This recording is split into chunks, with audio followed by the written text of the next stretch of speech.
Once upon a time, there was a people who possessed a considerable knowledge, a civilization whose messages have been handed over to us through time, a people whose prophecies have impressively started to come true. The Mayas. The eternal charm of mystery encloses the deep knowledge of this ancient civilization, whose memory has been lost in the mists of time. The Mayan calendar is known and studied by dozens of researchers. In fact, many believe that it holds a prophetic message. However, its decoding is not yet complete. The Mayas were convinced that time is cyclic. Every 5,125 years, an era would end, simultaneously opening a new one. In South England, for a few decades, an incredible phenomenon has been taking place, fascinating and unsettling at the same time: the crop circles. Moreover, during the last few years, the mystery has become even more intriguing. On the crop fields, incredible Mayan figures started to appear. Is it possible that an incredible connection is concealed between the Mayan prophecies and the crop circles? Who or what could draw these pictograms with elements that join together past, present, and future? During the night of the 6th and 7th of July 2007, a researcher named Winston Keach placed a series of cameras on the hill above the East Field near Silbury Hill, an area in the south of England which has always been popular for the crop circle phenomenon. Other researchers joined Mr. Keach.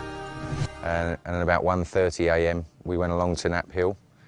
Arriving there, we met up with the cameraman that I'd met earlier in the day in the cafe, and he had a set of cameras with him on top of the hill, and he explained to me that he had some more cameras set up in his vehicle which he'd pulled through and parked on the hill overlooking Eastfield as well. When I got there, he told me that the two cameras that were in the car were infrared and visible light capabilities and very sensitive. Also, the cameras he had were on the hill with him was a still camera which had a long exposure, an image enhancing device, and also another very light sensitive camera. He showed us a scan of the field with the image enhancer, and we could see clearly at that time, about 1:35, that there were no formations in the field of Eastfield or the surrounding fields next to them. And then just after 3, there was a big white flash of light that completely encompassed the landscape. That reminded Wynne that he needed to go down to his vehicle and change the tapes over. So he went down to the vehicle, changed the tapes and came back. And then just as some light creeped in, just as some clouds must have moved away, there was a very imperceptible shadow that we could see on Eastfield. So I asked Wynne to look through his camera on the hill. He opened the viewfinder and looked through it and then said to us, "You better get up and look at this." And it was at that point, which was about 3:45 in the morning, that we discovered there was a very significant formation in Eastfield.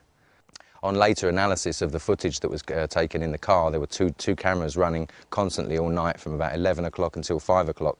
So it completely covers the field. If any light would have been in that field, it would have been detected. And we've got cars and vehicles driving past at various times that are all logged, and the times of them are logged. So we know that the tapes are running for that period of time. There's about 16 hours of footage in total. Nobody could have been doing this formation. If there would have been 1/200th of a candle light of light in that field, these cameras would have picked it up, and plus I feel that we would have seen it from the hill as well, because we were constantly maintaining an observation down on Eastfield.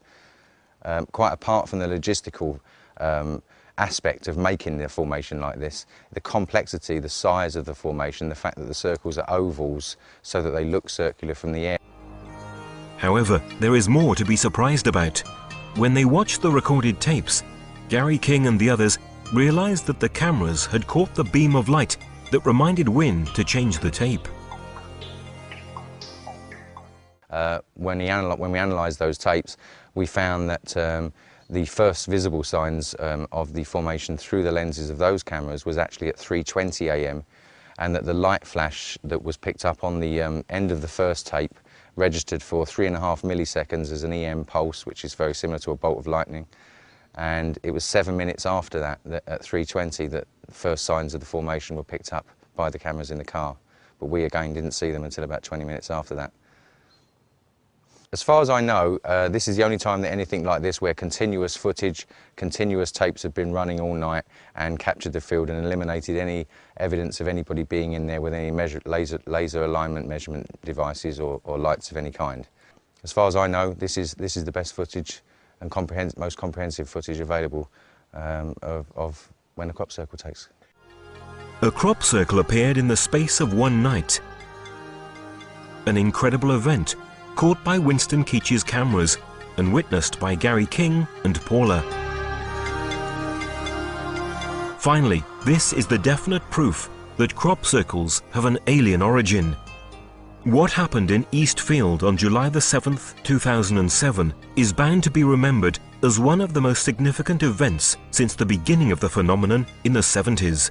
Too often, the most spectacular formations have appeared over one single night, maybe even in bad weather, such as the famous one of Milk Hill in 2001. The greatest pictogram ever appeared until then, consisting of 409 circles occupying an area of 90,000 square meters. Such events give even more credit to the theory of the non-human origin of the crop circles. And the appearance of Mayan figures and symbols in wheat fields would suggest that the mysterious architects of the crop circles want to draw our attention to current events and towards the end of this era. Actually, the use of the term prophecy regarding Mayan people is not quite correct. The Mayas, in fact, had identified regular cycles of time occurring in the universe. On the basis of this knowledge, they were able to predict centuries in advance astronomical events of great importance, which would affect the whole of mankind. To calculate these cycles, the Mayas had developed a complex system of calendars that they used in order to synchronize their existence with the flow of events and of cosmic energies. The shorter cycle that they calculated was 52 years long and was obtained through the interaction of two different calendars: the sacred calendar, called the Tzolk'in, and the civil one, called Harb. The Tzolk'in was formed by 13 months of 20 days each, for a total of 260 days, corresponding to the average length of gestation of a human being. The Harb calendar was made up of 18 months of 20 days each, for a total of 360 days. In order to obtain the solar year 365 days long, there was an addition of a 5-day month called Uabe. According to their studies, our solar system undergoes a circular motion toward and away from the center of the galaxy, the Milky Way, which lasts 25,625 years. The Mayas called this cycle Galactic Day and subdivided it into 5 subcycles of 5,125 years each, which they considered as individual eras and were called suns. At the end of each sun, they presumed that a strong energy flow would be generated from the center of the galaxy, causing a strong and unusual solar activity associated with global catastrophes. In fact, in 1997, the SOHO spacecraft detected an energy flow from the center of the galaxy, and a few years later, the Sun entered a very strong activity cycle. This gave scientific support to what had been anticipated by the Mayas. Also, the Mayan forecast regarding the energy coming from the center of the galaxy appeared in a crop circle on July the 13th, 1996 in West Kennet. The figure shows the Mayan symbol Hunab Ku, which represents the galactic center. You can clearly see rays coming out of its perimeter. Next to Hunab Ku, there are the crescent moon and a comet. How is this connection possible between the Mayan prophecies and the crop circles? The Mayas remembered that already 4 suns, namely 4 cycles of 5,125 years each, had elapsed since the beginning of the Great Cycle or Galactic Day. Thus, according to their calculations, we are now at the end of the era of the 5th sun, which began on August the 13th, 3114 BC and will end on December the 21st, 2012. During this period, the Mayas predicted new upheavals on our planet and a great spiritual renewal in humans. The survivors would have started a new golden age. a change that, according to some researchers, has already begun. On the 13th of August 2000, near the Chilbolton Military Radio Telescope, appeared a beautiful crop circle that could not be deciphered. Its proximity to an installation supervised 24 hours a day makes it difficult, if not impossible, to think about a human origin. Its explanation arrived unexpectedly the year after. In fact, in the same field, on August the 14th, 2001, a new pictogram appeared. This time, however, it was not the usual symbol. This is in fact a face with clear humanoid features, designed with the same technique used for the old black and white photos of newspapers. A set of points where the difference of width and distance between them creates the image. A technique never seen before in crop circles. By applying a graphic filter on the photo, more details become clear. Just 5 days later, on August the 19th, a few dozen meters away from the alien face, an even more shocking figure appeared. It seemed the reply to the binary code message transmitted by the Arecibo radio telescope in 1974. It was right in that year, in fact, that Frank Drake, scientist and director of Arecibo at the time, together with the famous astronomer Carl Sagan, tried to communicate with a group of stars identified as M13. It sent out a message of introduction of mankind to a hypothetical alien civilization, indicating data on our numerical system, on the basic atoms of terrestrial life, on the structure of human DNA, and of our solar system with the Earth's relative position.